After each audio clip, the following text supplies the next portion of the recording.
Good afternoon, everyone, and welcome to Lunch with the Library. This program is intended for teens and adults, but feel free to have everyone join in. If you have questions for our next speakers, leave us a comment. Feel free to tell us what you're reading, and for those more in-depth questions, please call or email the library. Our chats focus on reading and books.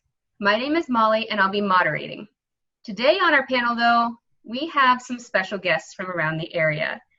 These are all library employees from different Iowa libraries. Now, I will have them introduce yourself, and then we'll get started. So Sarah, let's start with you.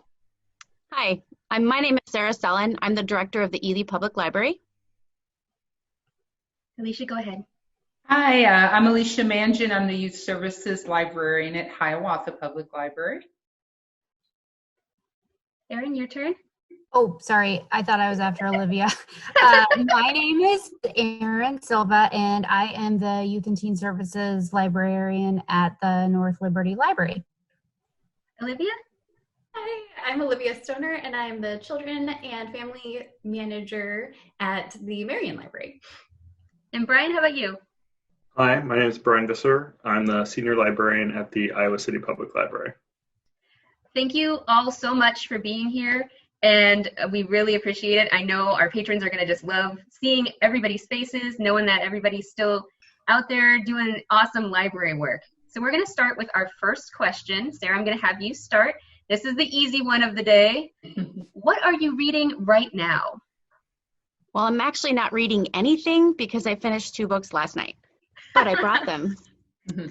8 Perfect Murders, Sorry You Can't See It the Right Way, by Peter Swanson. And then I also finished The Silent Patient. So I'm going to start reading The Insignificant Events in the Life of a Cactus. So it's one of the Iowa Teen Award books. Oh, awesome. Alicia, how about you? Hey, hi, Sarah. I have the 8 Perfect Murders. I have that at home right now, and I've read The Silent Patient. I am reading, ta-da, Stephen King's new book called If It Bleeds. It's got 4 novellas in it, and it's, if any of you read different seasons, the best 4 quartet of Stephen King novellas ever in a book. This one's being compared to that. So far, I've only read Mr. Harrigan's Phone, which, once again, Stephen King's fascination with technology and how creepy it can be. And if you loved the Mr. Mercedes trilogy and the Outsider, and you love Holly Gibney, you read The Outsider. Holly Gibney's story continues in the title short story. They're not short stories, I'm sorry. Title novella, If It Bleeds. There you go. That's what I'm reading. Awesome. Erin, how about you? So, I'm listening to the last book in the Diviner series by Libba Bray, The King of Crows. It's so good. And I'm almost done with that. And I'm going to be sad, actually. I think I'm going to go back and listen to the first one because I read the first one, but then I've listened to the rest of the audios. So I might go back and listen to the first one because it's so good. I'm also reading the Field Guide to the North American Teenager. It's a young adult book, and it's pretty hilarious. Main character is super snarky, which I appreciate. He's a French-Canadian who just moved to Austin, Texas. And I think it's gotten some pretty good reviews. And then I'm also reading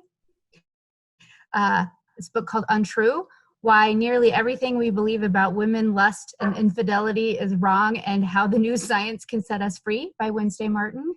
So that's my bedtime reading. That sounds like it's not very light, but yeah, sure, bedtime. Fascinating. Erin, we're going to have to fangirl about the Diviners later after Zoom. Olivia, how about you? What are you reading? Yeah, so I just finished the Newbery winner this year, The New Kid, which was fabulous. It's a graphic novel, and it's really, really good. And interesting juxtaposition, then I started, and I'm in the middle of Feathers by Jacqueline Woodson, which is kind of the opposite of The New Kid, which I didn't even realize when I started it, but it's really good because The New Kid is about a boy of color going to an almost all white school, and this book is about a white boy going to an almost all black school. So it's been a really interesting thing that I didn't even know I was doing, but it's really good. And I also just got in the mail yesterday, so I'm now reading 2 books at the same time. This is You're a Miracle and A Pain in the Butt, or another word, by Mike McHargue. It just came out. It was released yesterday, and I pre-ordered it. But it's really good. It's about like neuroscience and why we do things that we don't want to do. And yeah, it's really interesting so far. I've just read the first few chapters, so good stuff. Brian, last but not least. All right, so I'm reading 2 books right now. I'm rereading the Dune series because Denis Villeneuve's adaptation is coming out this December, and it's been 15 years since I've read them. I'm currently on the 2nd book, which is Dune Messiah. I'm getting towards the end of it, and it's interesting after 15 years what I remember and what I don't, because there are parts that just like vividly have stuck in my memory, and I love getting those parts in the book, and then other parts that it's hazy, I don't quite remember them. And then the other book is Song of Achilles by Madeline Miller, which is a retelling of the Iliad from Achilles' best friend, which is putting it mildly, if you know the backstory, from his best friend Patroclus' point of view. So it's Madeline Miller reimagining the Iliad as a much more personal tale, and I'm halfway through it. We're on our way to the Trojan War, and it's really, really good. That's awesome. What a diverse just group of reading. That's amazing. So, Brian, you talked a little bit about an adaptation that's going to be coming. So I want to go ahead and ask, how do you as librarians and library professionals feel about books being turned into either movies or TV shows? Do you feel like it's usually good stuff or maybe not so much? Sarah, we're going to start with you. What do you think? Well, 99.9999% of the books are always better than the movies or TV adaptation. But there is a value in that because it might get those who really don't think they can tackle that series or that reading, get them interested enough to check it out and maybe get into the reading a bit. So I guess there still is value in it, but usually they ruin the book when they do the movie, vice versa. Alicia, how about you? What are you thinking? Sarah, guess what? I agree. Most of the time, the film just doesn't compare to the book. That's why you have to look at them as separate entities. If you can separate the book from the movie or TV adaptation, which your pure book still exists, the book that J.K. Rowling wrote is still there on the shelf. Nobody can take that away from her. Okay, so if you can separate the two, you might find some more appreciation in it. Generally, I don't, but you have to think of them as 2 different things, because what J.K. Rowling wrote is not what a screenwriter wrote. She gave them the opportunity to write something. Also, I was going to add that in this age of streaming, I'm going to say that with the more time given to projects, say something on Netflix, either they do a better job adhering to the book like we like, or it seems like now they ask the authors more to be screenwriters. Okay, so I think they're doing a better job, or in some cases they're dragging it out and making it worse. But let me think of an so The Outsider was on HBO, and it was interesting how they really stuck to the book pretty much, but still the book was better. But giving them more time and a bigger budget has helped. All right? Okay. I'm done with my preaching about that. I think it depends. I do think that the formats like Hulu and Netflix and HBO, when you can take one book and like chunk it out into like 10 episodes. I think they do a much better job. I watched The Outsiders, but I haven't read the book yet, but now I want to. So sometimes I think that one of the good things is it can expose people to books that they may not otherwise read, like Big Little Lies. That I thought was really good. Haven't read the book. And then the other one, blanket on that. Little Fires Everywhere. Little Fires, yeah. It was HBO and was it the Sharp Objects? Which, because I'm impatient, I went and I read the book.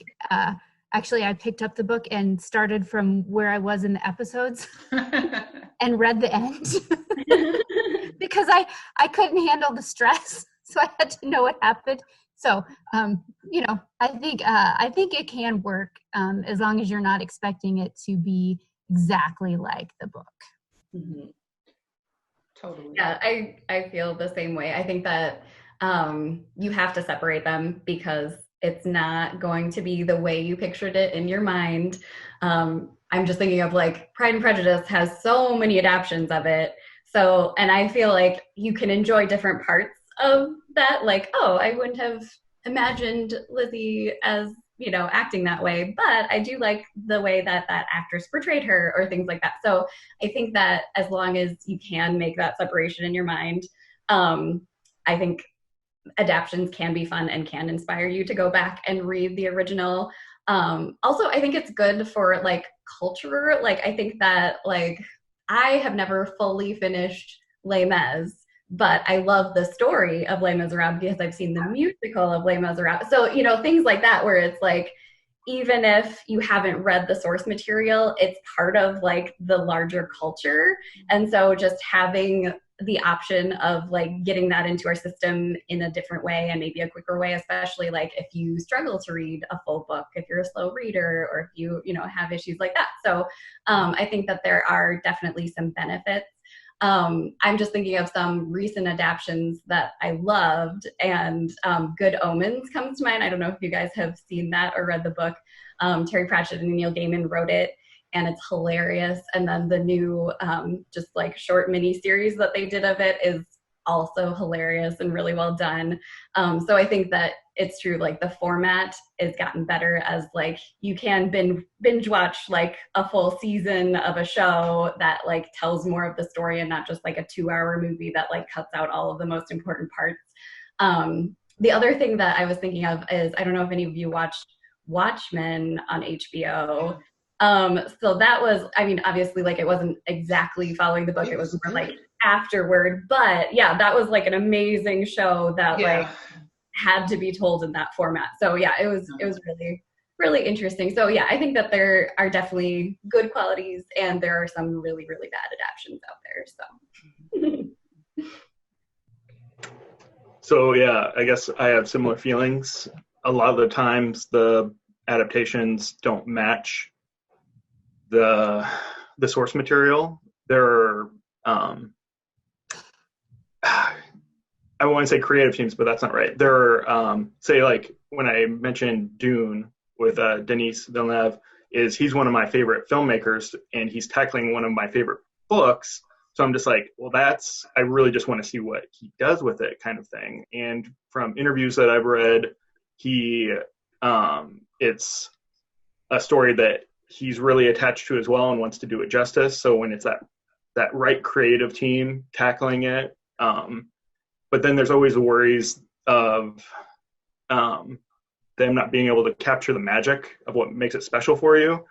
I haven't watched it yet, but Netflix did an adaptation of Lock and Key, which is one of my absolute favorite comic book series. Okay, it's good, because I was just like, how can you adapt that and have it be anywhere as good as those comimics? But okay, that's good to hear. But it was good. The comics are like similar, and I know that a couple different places have tried to make it, and I think they realize that it's a really hard thing to make. So, well, that's good to hear that. And every once in a while, there's a movie that's a little bit, if not a bit better than the book.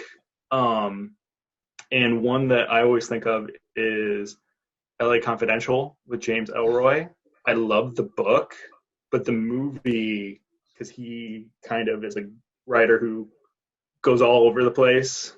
And sometimes then with the movie, they can focus it a bit more. And yeah, that's a great movie and a great book. So you can have both. That's a good point, Brian. I was just thinking of The Princess Bride as another one where like the book's really good, but I think I like the movie more. Right. Yeah. Well, and see, I am basically a YA reader almost exclusively. And so whenever I see an adaptation, I'm like, oh no, here we go. How was John Green's what's the one they did on Hulu, I think? The Looking for Alaska. Looking for Oh, Alaska. did they? How was that? Did anybody watch that? Haven't watched it yet. Me either. I haven't Yeah. watched it yet either. The one that I was most disappointed in lately was The Darkest Minds. That was just, Oh, that didn't get good reviews. it was real bad. It hurt me. Real I bad. didn't care for the the 13. What's that book called? But I'm not great. 13. What is that? 13 13 Reasons Why. Oh, Yeah. I thought that. I did not care for that adaptation at all. It's really interesting, especially if you take it past your source material. I don't know. It's interesting. So let's get into our next question. Since we're talking about books and we're all library people, what is your favorite book to recommend to your patrons? Sarah, you go ahead and start. Well, that's really tough because it depends on the patrons, you know. I pretty much have a bunch of go-tos in all the different genres and different ages and listening options and et cetera. So it kind of just depends on the moment. But I also try to read and listen to lesser known. You know, everybody's reading Patterson and Steele and whoever. So I try to read ones that people don't typically read so that I can say, hey, give this a try. But I just recently discovered Heather Gudenkauf, who's an author in Iowa, and I listened to several of her books, and I got to tell you, listening to those audiobooks were really good. I enjoyed it better than reading the books, so I'm not sure, maybe the narrator brought more mystery and something to it, but she's just a recent one that I had discovered. I too read a lot of YA. I read a lot of junior fiction as well, so I'm kind of all over the place. Typically, if someone says, you need to read this, I read it, and I have no idea what I'm reading. They hand me the book and I read it. So I like to be surprised, I guess. Go ahead, Alicia. Yeah. Go ahead, Alicia. What she said, you that question, as librarians, we know that is too vague of a question for, we need to ask the right questions of each patron to get the answer to that. So it depends on what the needs are of the patron. I have certain areas that I'm better at than others. Sports fiction, sports nonfiction, come to me. And I have certain things, like you said, Sarah, go-tos that I have for the various needs or ages of the patron. So that's something that is just not simply answered. But I will say one of my biggest deficits is listening. I am not good at audiobooks. I space out. I cannot do an audiobook. So Sarah, I'll call you when I need some help on an audiobook. Okay. You know, if an adult asks me for a book recommendation, I freeze because I'm like, I don't read adult books. So I usually have like a list, or I'll ask our adult services person. This is my cycle. I read a young adult, like a middle grade, and then an adult nonfiction book. So I can recommend nonfiction. Like I love funny memoirs, or so like Jenny Lawson, I will recommend her stuff because she's funny and talks about mental health in a really funny way. With juveniles, I really like to recommend anything that Jason Reynolds writes, like the Ghost series. I love those. And then like with graphic novels for kids, I'm a big fan of Phoebe and Her Unicorn. I think that those are great for boys or girls, just because I saw there was it must be a blurb on the book jacket for those, because it's like, you know, an updated female version of Calvin and Hobbes. And I think that those are pretty ubiquitous and span many generations. And so I kind of go there. I keep a list of all of the books that I read on Goodreads.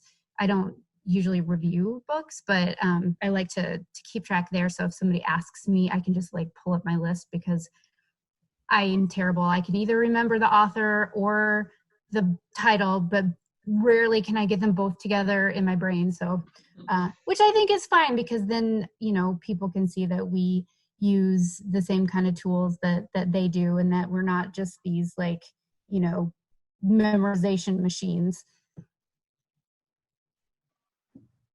Yeah, I like to use a lot of tools too when I'm recommending books, because everybody has different taste. And so usually I'll ask, you know, like, what have been your most recent favorites and things like that. And then a lot of times I'll go to Novelist, a database that we use that kind of gives some read-alike suggestions, because yeah, like I don't necessarily read a lot of mysteries. And so, you know, looking at what they liked about that mystery and going to that is super helpful, because I am not an encyclopedia of knowledge of every genre. So thinking of like, what if somebody comes in and is just like, what's a really fun book to read? I usually will recommend like The Book with No Pictures. Like if, you know, like a grandparent wants a book to read to a class, like everybody loves that book. So that's one that I will just like throw out as an idea. For older kids, I like to like sneak in, you guys probably already know I'm a fan of Neil Gaiman. So The Graveyard Book is one that I like to suggest. I always upfront tell them there's a little bit of scary stuff, but it's really, really good. And if the parents need convincing, I'm like, well, it's an award-winning book. It's based on the Jungle Book, classic literature. And yeah, so that's one of my go-tos that I think a lot of people enjoy. But yeah, it really just depends on the person. For adults, I am kind of clueless. I do like to read some adult books, but recently I've mostly been reading like parenting books, because I have little ones. So like, how do I get them to listen to me? But yeah, so that's another one where I'm like, let's go to Novelist. Let me show you this cool new tool that you could use. So up until recently, I was teen services librarian at ICPL, and often I would get called out to our info desk to help teens or adults pick out young adult books. So my mind instantly went to a lot of young adult titles. And like you're saying, it really depends on the reader, and asking them what's the last thing that they read that they liked, and kind of picking around to find something good. But the one I'm actually going to share is one I've been thinking about a lot, and there's a story attached to it. And the book is Station 11 by Emily. Yes, isn't that book good? Yes, so, I don't like her new one though. Oh, it's not good? I didn't say it. You didn't hear it here. Go ahead. Okay. So I've been thinking about that book a lot recently, because it's a pandemic book. And this wasn't so much me suggesting it to a patron, but I think it was college age.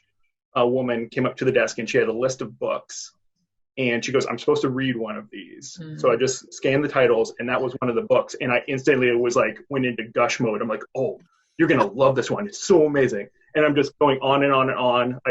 We're upstairs, so we go downstairs, we get the book. I'm still just gushing about the book, and she's just kind of expressionless the whole time. And she finally goes, I just have to read this for a class. Like basically like, will you please stop talking about it and let me take the book? So we can be really enthusiastic about books. And hopefully she really liked it. I think that was my thought after that. I'm like, well, I still hope you really like it. Will you come back and tell me whether you liked it?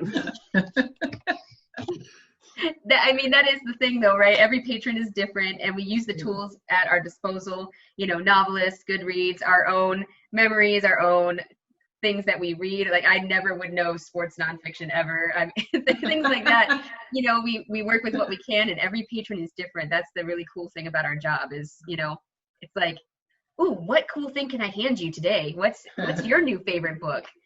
So speaking of favorite books, and this will be our last question. Here we go. It's a tough one. You are leaving for an island, and you have to pack lightly. You can only take 3 of your most cherished books. Which books are they going to be? Sarah, what do you think? Well, is this a remote island? Is there, like, do I need to bring a survival book because, No. right, you know? Do I need to worry about having enough stuff to start fire? Maybe I bring an unabridged dictionary. I don't know. Like I said earlier, these questions are awful. Like, how can you choose 1 or how can you do 3, you know? I read books that are printed, so normally I could spill something out, but if I had my Nook or something with me and I had Wi-Fi, then I'm limited on the number of books I could bring with me, right? Even though I prefer to not read that way, it does in a pinch. So You're cheating. I don't know. It's too hard just to pick and choose. I know it was a difficult one. How about we go with, like, I would probably read young adult. And then that's all I can say, because how do you choose? How do you choose? Alicia, how about you? Oh, Sarah, you're so funny. Actually, 2 of the 3 come to me right away. A Prayer for Owen Meany by John Irving and Prince of Tides by Pat Conroy. Hands down, those 2. And actually, I need to read Prayer for Owen Meany again. So get me to that island, because it's probably been about 10 years since I reread it. And every time I reread it, I get something different out of it. And then third, I was thinking, after those 2 books, I need a little comic relief. So probably Duck on a Bike by David Shannon. There. Okay, that's mine. So I would probably bring The Poisonwood Bible by Barbara Kingsolver. I've read that book, like, I don't even know how many times, and I never get tired of it. The collection of Winnie the Pooh stories, those are great. And then Gone with the Wind. No judgment there. I don't think that racism and slavery was good. I really like the story of the characters.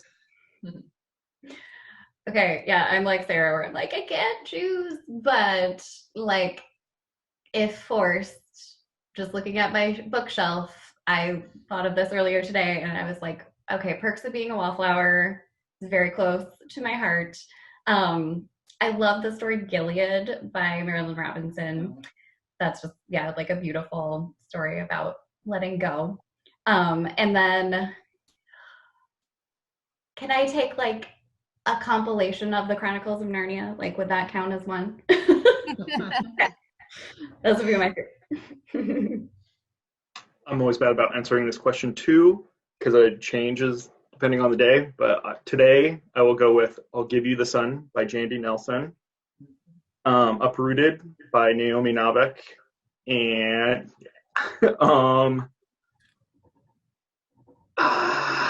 Name of the Wind, Patrick Rothfuss. That's going to change tomorrow, though. I'm sorry. Is it going to change when he writes that 3rd book? Probably. Oh, goodness. I know that was a really, really challenging one. They were all mostly challenging. So I appreciate all of your thoughtfulness and your answers and being here today. Again, thanks for watching. I hope you enjoyed seeing all of our friends from across Iowa. And we'll see you again next time. Thanks, everyone. Bye-bye. Thank you Bye. very much, Keep Molly. reading. Bye.